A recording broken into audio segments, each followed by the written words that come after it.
Headlines के प्रायोजक है अभिलाषी यूनिवर्सिटी, जो संवारे आपके बच्चों का भविष्य।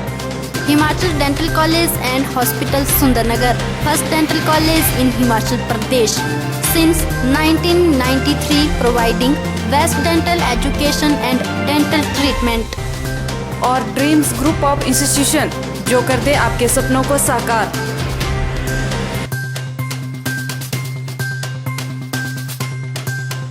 पीने के लिए स्वच्छ जल जैसी मूलभूत सुविधाएं होंगी उपलब्ध, बोले प्रकाश राणा।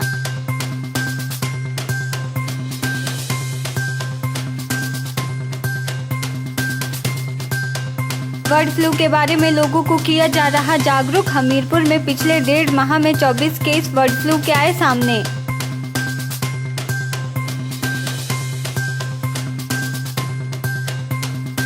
गांधी चौक पर सीटू कार्यकर्ताओं के द्वारा किया गया धरना प्रदर्शन। नए बिजली बिल को खारिज करने की उठाई गई मांग।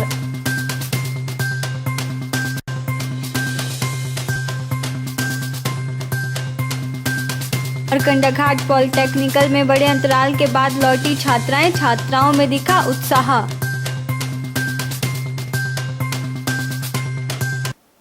नमस्कार, स्वागत है आपका ओरिएंटल टाइम्स में और मैं हूं आपके साथ शिवानी।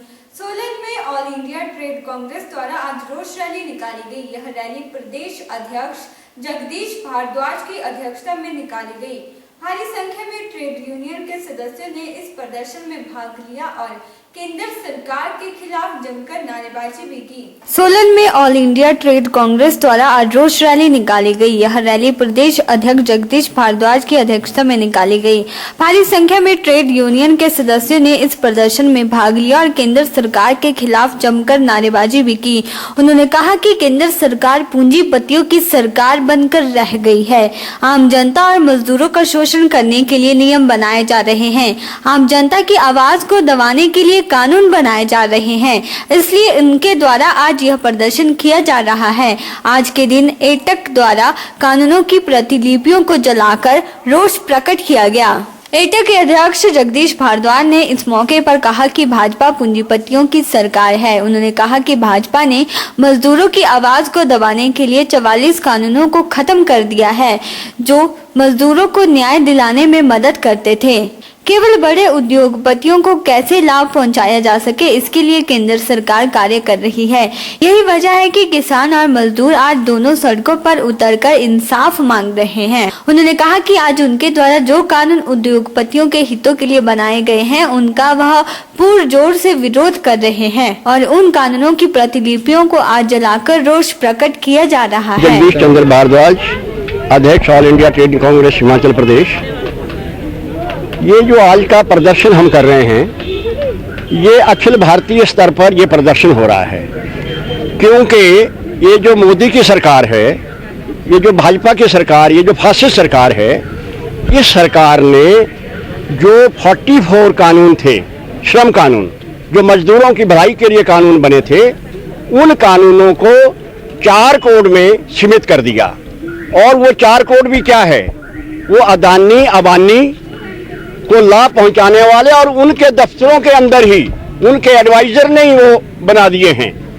और जो अभी तक का कानून था इस देश के अंदर मजदूरों के लिए, जैसे औद्योगिक विवाद अधिनियम था, फैक्ट्री एक्ट था,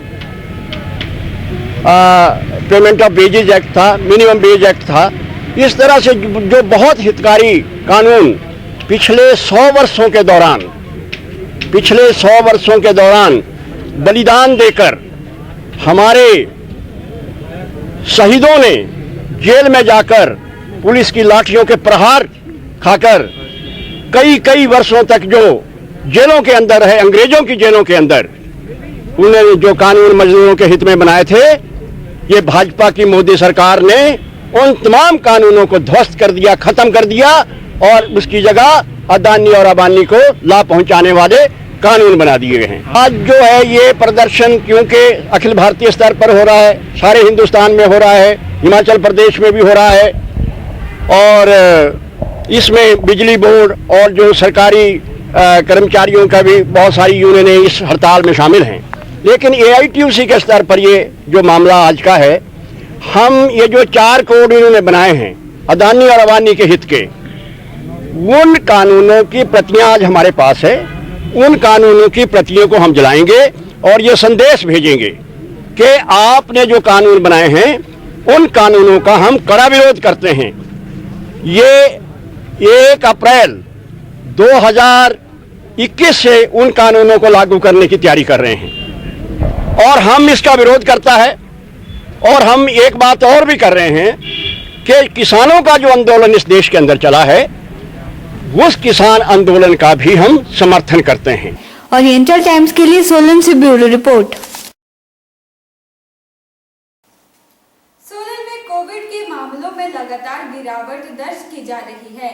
यह जानकारी जिला स्वास्थ्य अधिकारी मुक्ता रस्तोगी ने मीडिया को दी। उन्होंने बताया कि जब से कोरोना की वैक्सीन आ गई है तब से कोरोना के मामले भी लगातार कम होते जा रहे हैं। सोलन में कोविड के मामलों में लगातार गिरावट दर्ज की जा रही है। यह जानकारी जिला स्वास्थ्य अधिकारी मुक्त रस्तोगी ने मीडिया को दी।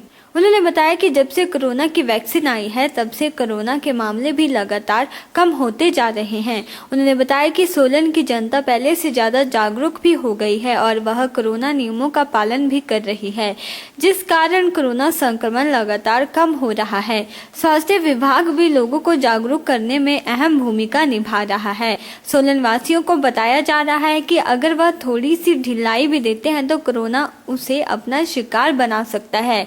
इसलिए बेशक वैक्सीन आ गई है, लेकिन इस समय और चौकन्ने रहने की आवश्यकता है। अधिक जानकारी देते हुए जिला स्वास्थ्य अधिकारी मुक्त रस्तोगी ने बताया कि अभी तक स्वास्थ्य विभाग करीबन 90,000 सोलन वासियों का कोरोना टेस्ट कर चुका है, जिसमें से केवल 6,725 लोगों को कोरोना की पुष्टि हुई है।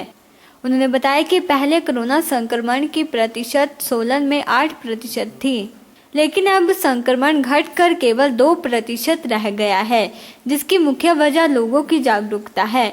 उन्होंने कहा कि जब से कोरोना की वैक्सीन आई है तब से शहरवासियों के दिलों से कोरोना का खौफ कम हुआ है। नहीं, पिछले 1 महीने में तो हमने देखा है कि हमारी पॉजिटिविटी रेट जो है वो बहुत ज़्यादा डाउन आई है। मतलब अब हमारे केसेस जो है वो काफ़ी कम आ रहे हैं। अभी तक हमने जो है वो 90,000 के करीब केसेस मतलब टेस्ट करे हैं, कोविड के टेस्ट करे हैं, और जिनमें से 6,725 हमारे केस जो है वो पॉजिटिव आए थे। लेकिन अगर हम पिछले महीने का डाटा देखें तो पॉजिटिविटी काफ़ी कम है। पहले ये पॉजिटिविटी हमारी 8% थी। अगर हम पुरानी पॉजिटिविटी को छोड़ दें और सिर्फ 1 महीने की देखें तो ये मैक्सिमम 1 to 2% हमारी इस महीने की पॉजिटिविटी है। हाँ, मेरा ये कहना है कि जब से कोविड की वैक्सीन आई है थोड़ा सा लोगों में भी ये हुआ है कि हाँ, हमें इससे जो कोविड का जो फियर था वो काफ़ी हद तक लोगों में कम हुआ है। और दूसरी बात जो थी कि जो हमारा मेन कैंपेन है कि जो है हैंड वॉशिंग, मास्क लगा के रखना और 2 गज की दूरी बना के रखना, उस चीज़ को जो लोग हैं वो काफ़ी हद तक फॉलो कर रहे हैं और उसकी वजह से भी कोरोना होने की जो रेट है, दर है, उसमें काफ़ी कमी आई है। ओरिएंटल टाइम्स के लिए सोलन से ब्यूरो रिपोर्ट। सोलन में जिला परिषद में भाजपा और कांग्रेस दोनों को ही बहुमत नहीं मिला था। 17 जिला परिषद सदस्यों में से भाजपा के केवल 7 सदस्यों ने ही जीत हासिल की थी और 7 पर आजाद उम्मीदवार काबिज थे और केवल 3 पर कांग्रेस विचारधारा के प्रत्याशी जीतकर आए थे।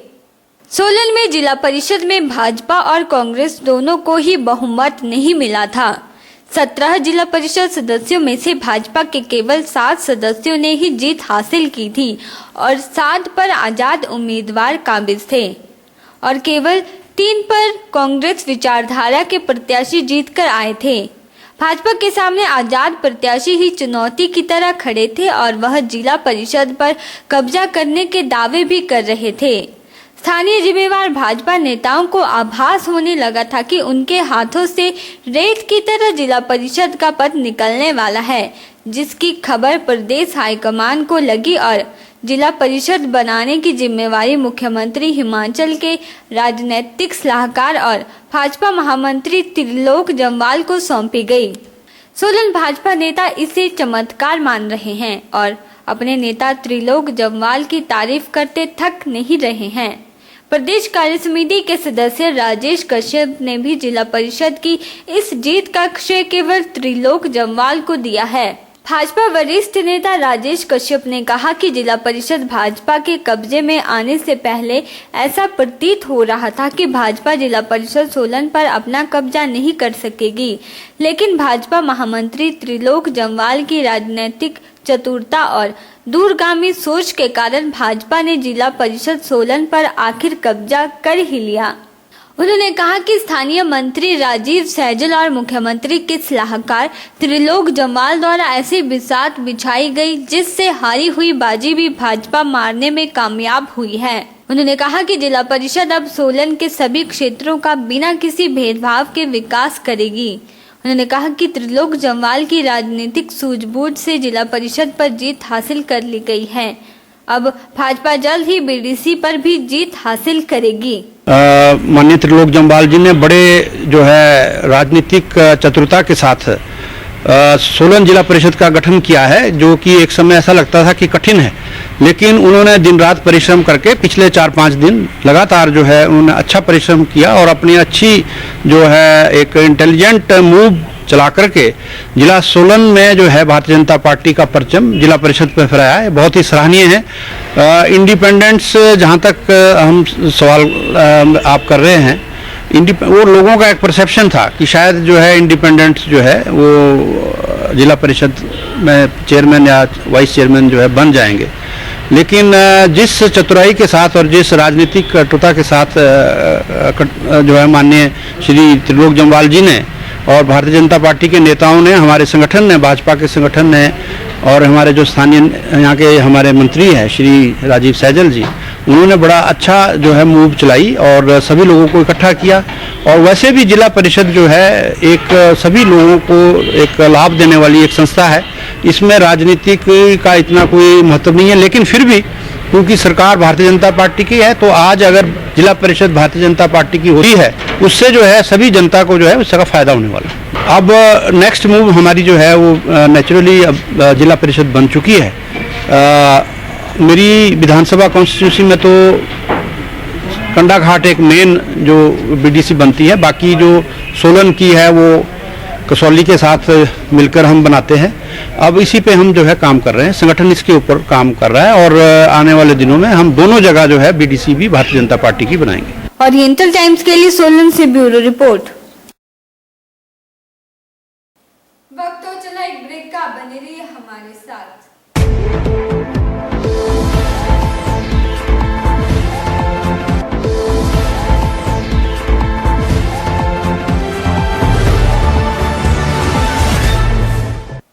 कंडाघाट के शिक्षण संस्थान अब विद्यार्थियों से फिर से गुलजार हो रहे हैं।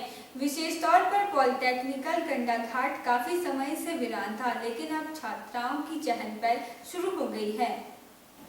विशेष तौर पर पॉलिटेक्निकल कंडाघाट काफी समय से वीरान पड़ा था।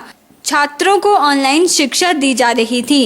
कोरोना संकट के चलते सभी एहतियातन कदम उठाए जा रहे थे, लेकिन जब से प्रदेश सरकार ने नियमों में बदलाव कर शिक्षण संस्थान खोलने के लिए हरी झंडी दे दी है, तब से धीरे धीरे छात्राएं पॉलिटेक्निकल में आने लगी हैं। जिन कक्षाओं में संक्रमण के चलते सन्नाटा फैला हुआ था, आज वहां छात्राएं शिक्षा ग्रहण करती हुई नजर आ रही हैं। पॉलिटेक्निकल के प्रधानाचार्य राकेश शर्मा ने बताया कि छात्रों की संख्या लगातार बढ़ती जा रही है, जिसे देखकर ऐसा प्रतीत हो रहा है कि जल्द ही स्थिति सामान्य हो जाएगी और पहले की तरह छात्राएं फिर से शिक्षा ग्रहण करेंगी। उन्होंने बताया कि अब तक करीबन 100 छात्राएं आ चुकी हैं और अन्य छात्राओं ने भी आने की सूचना उन्हें दी है। उन्होंने बताया कि हॉस्टल में भी छात्राएं आ चुकी हैं। पॉलिटेक्निकल में कोविड नियमों का पूरी तरह से ध्यान रखा जा रहा है। किसी भी तरह की ढिलाई विभाग द्वारा नहीं रखी जा रही है। सभी छात्राओं के लिए मास्क पहनना बेहद जरूरी है। सोशल डिस्टेंसिंग के नियमों का भी ध्यान रखा जा रहा है। राकेश शर्मा, विभागाध्यक्ष electronics and communication engineering, government polytechnic for women Kandaghat and officiating principal Kandaghat government polytechnic. मैं बताना चाहता हूं कि 1 फरवरी से हमारे संस्थान खुल गया है और कल की तारीख में लगभग 100 के करीब बच्चे रिपोर्ट कर चुके हैं। इसमें हॉस्टल में भी काफ़ी बच्चे आ गए हैं और जो डे स्कॉलर्स हैं वो भी आना शुरू हो गए हैं और आज और भी ज़्यादा बच्चे आना अब शुरू होंगे। तो और हम पूरा जो भी कोविड-19 प्रोटोकॉल है उसके तहत जो सोशल डिस्टेंसिंग, फेस मास्क और जो हैंड हाइजीन का पूरा जो प्रोटोकॉल है उसको फॉलो कर रहे हैं और हम बच्चों को सेंसिटाइज भी कर रहे हैं, गाइड भी कर रहे हैं और अभी तक यहाँ पे बिल्कुल सभी जो बच्चे हैं बिल्कुल ठीक हैं, किसी बच्चे में कोई ऐसी कोई दिक्कत नहीं है। ओरिएंटल टाइम्स के लिए सोलन से ब्यूरो रिपोर्ट। बुधवार को गोलवा में पंचायती प्रतिनिधि मिलन कार्यक्रम का आयोजन हुआ। यह एक ऐसा कार्यक्रम था जिसमें जोगिंद्रनगर उपमंडल के अंतर्गत 56 पंचायतों के नवनिर्वाचित प्रतिनिधि, बीडीसी सदस्य, जिला परिषद सदस्य, सभी विभागों के अधिकारी, एसडीएम और पत्रकार एक ही मैदान में उपस्थित थे। बुधवार को गोलवा में पंचायती प्रतिनिधि मिलन कार्यक्रम का आयोजन किया गया। यह एक ऐसा कार्यक्रम था जिसमें जोगिंद्रनगर उपमंडल के अंतर्गत 56 पंचायतों के नवनिर्वाचित प्रतिनिधि, बीडीसी सदस्य, जिला परिषद सदस्य, सभी विभागों के अधिकारी, एसडीएम और पत्रकार एक ही मैदान में एक साथ एकत्रित हुए थे। इस दौरान विधायक प्रकाश राणा ने सभी का धन्यवाद किया व पंचायत प्रतिनिधियों को संबोधित करते हुए मिलजुल कर काम करने को कहा। उन्होंने कहा कि अब उनका लक्ष्य केवल जनता की सेवा और क्षेत्र का विकास करवाना है। उन्होंने कोरोना काल में अधूरे रहे कामों के लिए भी जनता से माफी मांगी। उन्होंने कहा कि उनका अब मुख्य उद्देश्य हर गांव तक एम्बुलेंस योग्य सड़क, पीने के लिए स्वच्छ जल जैसी मूलभूत सुविधाएं प्रदान करना है। उन्होंने कहा कि क्षेत्र में कोई भी बहन विधवा होती है तो उसे जब तक सरकारी विधवा पेंशन नहीं लगती है तब तक वे अपने ट्रस्ट के माध्यम से उन्हें पेंशन देते रहेंगे। इसके साथ ही क्षेत्र के अपंग व्यक्तियों को जरूरी सुविधाएं ट्रस्ट के माध्यम से प्रदान की जाएगी। साथ ही उन्होंने कहा कि क्षेत्र का कोई भी बच्चा यदि किसी भी कारणवश अपनी पढ़ाई के लिए फीस देने में असमर्थ है तो ट्रस्ट के माध्यम से उसका पढ़ाई का खर्चा वहन किया जाएगा। उन्होंने सभी उपस्थित पंचायत प्रतिनिधियों से आग्रह किया कि वह प्रदेश सरकार के साथ मिलजुल कर कार्य करें और सरकार की जन कल्याण नीतियों को आम जनता तक पहुंचाए। जोगिंद्रनगर विधानसभा क्षेत्र में यह पहला मौका था जिसमें विधानसभा क्षेत्र के लगभग सभी पंचायतों के प्रतिनिधि, बीडीसी सदस्य व जिला परिषद सदस्य एक मंच पर इकट्ठे हुए व उन्होंने विधायक प्रकाश राणा व जयराम सरकार के साथ मिलकर काम करने की बात कही। इस अवसर पर एसडीएम अमित मेहरा, एसएचओ संदीप कुमार, खंड विकास अधिकारी विवेक चौहान, बीडीसी अध्यक्ष रमा देवी व उपाध्यक्ष ओम प्रकाश व अन्य गणमान्य व्यक्ति भी मौजूद रहे। कि जो हमें मिला इस जोगिंद्रनगर क्षेत्र को, अगर मुख्यमंत्री मंडी के नहीं होते तो मेरे भाइयों ये सब हमें नहीं मिलता। क्या मिला हमें? जो 1 साल के अंदर मिला था। अब 1 साल तो कोरोना में चला गया। हमको सबसे बड़ी समस्या थी यहाँ पर पानी, पीने की पानी की ऐसी समस्या थी मेरे भाइयों बहनों की। ये जो लड़ इलाका है, हम पानी के लिए तरस रहा था, पानी पीने को नहीं था। और भी कई ऐसे हैं, नोड़ी वगैरह ऊपर जो ऊपरली धार वगैरह, काफी जो है पानी पीने की बड़ी समस्या थी। मैं भी जब घर आता था तो हम भी टैंकर लाते थे, कभी भरते थे, लेकिन गरीब लोगों का बड़ा बुरा हाल था। जो मैं कहूँ, जो जानवर बेचारे जब उनको ले जाते थे 1 किलोमीटर पानी पिलाने, जब वो वापस पैदल जब जानवर आते हैं तो उनको फिर घर में पानी पीने को चाहिए था। वो पानी पीने का बड़ी समस्या थी। आज हमें अगर आईपीएच डिवीजन मिला तो आदरणीय जयराम ठाकुर आईपीएच डिवीजन दिया।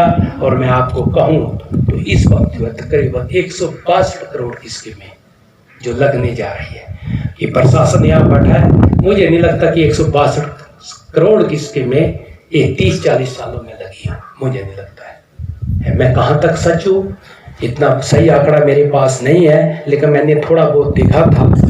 आज आईपीएच डिवीजन खुलने से अगर लड़ इलाके को स्कीम लगी 36 करोड़, नोड़ी व्यू के लिए स्कीम लगी 9 करोड़ 80 लाख, 10 करोड़ के करीब। एक स्कीम जो अभी लगी 2-4 दिन पहले, यहाँ पर देखो, यहाँ एक्शन साहब बैठे हैं, 27 करोड़ की स्कीम लगी। उसमें ऊपरली धार है, दराड़ है, द्रुब्बड़ है, लांगड़ा है, ये पूरी बेल्ट के लिए लगी है। सिम सांडा के लिए छूटा था 3 करोड़ 80 लाख वहां को स्कीम लगी। आगे आपका तुला वगैरह जो है 3 करोड़ कुछ की वो स्कीम लगी। यानी मैं इतना कहूं, और 2 स्कीमें और बड़ी बड़ी लग गई है। एक चौंतड़ा के लिए जो 52 करोड़ की जो सिंचाई की स्कीम लगी है, और जो पानी की जो पाइपों की आप बार बार बात करते हैं, मैं आपको ये कह देना चाहता हूं कि 5-5 करोड़ के लिए तैयार हो गए हैं, चले गए हैं। मुझे लगता है कि मैंने मंत्री जी से बात की थी, आदरणीय महेंद्र जी से, और मैं कहता हूं कि ये पाइपें हमारी सब, जैसे जुगनर में पाइपों की समस्या है, चौतड़ा में समस्या है, पानी वहाँ है, लेकिन पाइपें जो बहुत पुरानी है, 30-30 साल पुरानी है, 35-35 साल। तो मैं ये कहना चाहता हूँ कि हम सब की सब पाइपें चेंज करने जा रहे हैं। 15 करोड़ कुछ डाला है, 5 करोड़ चौतड़ा, 5 उधर। तो इसके लिए थोड़ा सा आप इंतजार करें, हर चीज के लिए समय लगता हो। उसके बाद हमें बस डिपो मिला। अब कहते हैं भाई बस डिपो खुल गया, वो भी खुल जाएगा, पेपर वर्क चल रहा है। ओरिएंटल टाइम्स के लिए जितेंद्र शर्मा की रिपोर्ट। वक्त तो चला एक और ब्रेक का, आप बने रहिए हमारे साथ।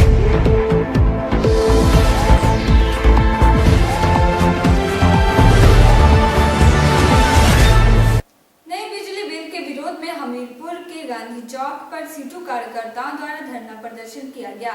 इस अवसर पर सीटू राष्ट्रीय सचिव डॉक्टर कश्मीर सिंह ठाकुर की अगुवाई में कार्यकर्ताओं ने जोरदार प्रदर्शन किया और केंद्र सरकार के खिलाफ जमकर नारेबाजी भी की। नए बिजली बिल के विरोध में हमीरपुर के गांधी चौक पर सीटू कार्यकर्ताओं के द्वारा धरना प्रदर्शन किया गया। इस अवसर पर सीटू राष्ट्रीय सचिव डॉक्टर कश्मीर सिंह ठाकुर की अगुवाई में कार्यकर्ताओं ने जोरदार धरना प्रदर्शन किया और केंद्र सरकार के खिलाफ जमकर नारेबाजी भी की। सीटू कार्यकर्ताओं ने केंद्र सरकार से मांग की है कि नए बिजली बिल को खारिज किया जाए। साथ ही सीटू कार्यकर्ताओं ने किसानों, मजदूरों, व्यापारियों व अन्य उपभोक्ताओं से अपील की है कि केंद्र सरकार के द्वारा बिजली बोर्डों के निजीकरण के खिलाफ लामबंद होकर संघर्ष करें। सीटू राष्ट्रीय सचिव डॉक्टर कश्मीर सिंह ठाकुर ने कहा कि देश भर में बिजली बोर्ड के निजीकरण करने संबंधी बिल संसद में पेश किया गया है और इस बिल के संसद में पास होने पर पूरे देश में बिजली का उत्पादन व वितरण निजी कंपनियों के हाथ में चला जाएगा। उन्होंने सरकार से मांग करते हुए कहा कि बिजली बिल को वापस लिया जाए क्योंकि यह फैसला देश हित में नहीं है। उन्होंने कहा कि अगर सरकार फिर से नहीं मानती है तो आंदोलन को तेज किया जाएगा। अगर देश का बिजली प्राइवेट कंपनियों के हाथ में चलेगा, विदेशी कंपनियों के हाथ में चला जाएगा, तो देश का कारखाना, देश का चाबी भी उनके हाथ में चला जाएगा, जो कतई तौर पर देश के हित में नहीं है। इसलिए CITU की तरफ से पूरे देश में आज बिजली बोर्ड के निजीकरण के खिलाफ, बिजली क्षेत्र के निजीकरण के खिलाफ जो है आज ये धरना प्रदर्शन किया जा रहा है और सरकार आगे नहीं मानती है। पूरे देश में बिजली कर्मचारी हड़ताल कर रहे हैं। हम लोग जो है CITU के लोग हड़ताल तो नहीं है, धरना प्रदर्शन के माध्यम से लोगों से अपील करते हैं कि आप सरकार की इस नीति के खिलाफ एकजुट होकर जो है विरोध करें। नहीं मानती तो आंदोलन तो हो ही रहा है, ये आंदोलन और तेज होंगे और पूरे देश का जो अलग अलग सेक्टर का जो वर्कर है, कर्मचारी है, वो सारा मिलकर जो है सरकार की नीति के खिलाफ लड़ाई लड़ रहा है। वो लड़ाई आगे तेज होगी, यही है आज का तो संदेश। ओरिएंटल टाइम्स के लिए हमीरपुर से जसवीर की रिपोर्ट। बर्ड फ्लू बीमारी को लेकर हमीरपुर जिला में अलर्ट जारी किया गया है और बर्ड फ्लू से एहतियात बरतते हुए जिला प्रशासन के द्वारा भी लोगों को जागरूक किया जा रहा है। पिछले 1.5 माह में 24 केस बर्ड फ्लू के सामने आए हैं, जिसके चलते वन विभाग पूरी तरह से निगरानी रखे हुए है। बर्ड फ्लू बीमारी को लेकर हमीरपुर जिला ने अलर्ट जारी किया हुआ है और बर्ड फ्लू से एहतियात बरतते हुए जिला प्रशासन के द्वारा लोगों को भी जागरूक किया जा रहा है। जिला हमीरपुर में पिछले 1.5 माह से 24 केस बर्ड फ्लू के सामने आए हैं, जिसके चलते वन विभाग भी पूरी निगरानी हर जगह पर रखे हुए हैं। हमीरपुर में पाए गए मामलों की जांच पहले जलंधर में करवाई गई और उसके बाद भोपाल में लैब में जांच करवाई गई, जिससे पुष्टि हुई है कि यहाँ बर्ड फ्लू के वायरस पाए गए हैं। वन विभाग हमीरपुर के मुख्य वन अरण्यपाल अनिल जोशी ने बताया कि बर्ड फ्लू को लेकर टीमें गठित की गई हैं, जो कि हमीरपुर के अलावा देहरा और ऊना जिलों में भी पूरी निगरानी की जा रही है। तो पंचायत स्तर पर भी गांव-गांव में कमेटियों का गठन किया गया है। मुख्य वन अरण्यपाल अनिल जोशी ने बताया कि बर्ड फ्लू को लेकर विभाग पूरी सतर्कता बरत रहा है और कोई भी मामला सामने आने के बाद फील्ड स्टाफ के द्वारा तुरंत कार्यवाही अमल में लाई जा रही है। उन्होंने बताया कि H5N1 वायरस पौंग डैम वाले पक्षियों में पाया गया था। अनिल जोशी ने बताया कि हमीरपुर जिला में 24 मामले सामने आए थे, जिनमें से 2 ही पक्षियों में बर्ड फ्लू का वायरस पाया गया था। उन्होंने बताया कि पौंग डैम में मिलने वाले वायरस से हमीरपुर के पक्षियों में पाए गए वायरस बिल्कुल अलग है। उन्होंने बताया कि गांव स्तर पर कमेटियों का गठन किया गया है और पूरी निगरानी विभाग के द्वारा की जा रही है ताकि बर्ड फ्लू का वायरस फैल न सके। टोटल पिछले लगभग 1.5 महीने से हमें 24 केसेस की रिपोर्टिंग आई है और जिसमें कि क्रोज हैं, आउल है, पैराकीट्स हैं और 2 केसेस जो हमको नदौन में क्रोज के मिले उसको हमने सैंपल को उसको चेक कराने के लिए उसे जलंधर भेजा था, फिर उसके बाद वहाँ से भोपाल भेजा और अब हमें उसकी कंफर्मेशन मिली है कि वो बर्ड फ्लू का केस है। स्लाइटली जैसा हमारे लिए रिलीफ की बात यह है कि ये H5N1 नहीं है जो कि normally we are finding around Pong dam और वो काफ़ी इन्फेक्शस है और ये H5N8 ये वायरस जो है ये आइडेंटिफाई हुआ as per the record. World में अभी तक ह्यूमन टू ह्यूमन इस वायरस की ट्रांसमिशन नहीं हुई है, तो इससे bit relief for us. But फिर भी जैसे मैंने बताया हम ब्लॉक लेवल पे हमारी कमेटियाँ बनी है, हम इनके ऊपर निगरानी रखे हुए हैं और जैसे ही हमें कुछ बर्ड्स की डेथ्स का केसेज आते हैं हम तुरंत प्रोसीजरली जो है इसकी डिस्पोजल करते हैं। और ये इंटर टाइम्स के लिए हमीरपुर से जसवीर की रिपोर्ट। फिलहाल आज के अंक में इतना ही। शिवानी को दीजिए इजाजत। नमस्कार।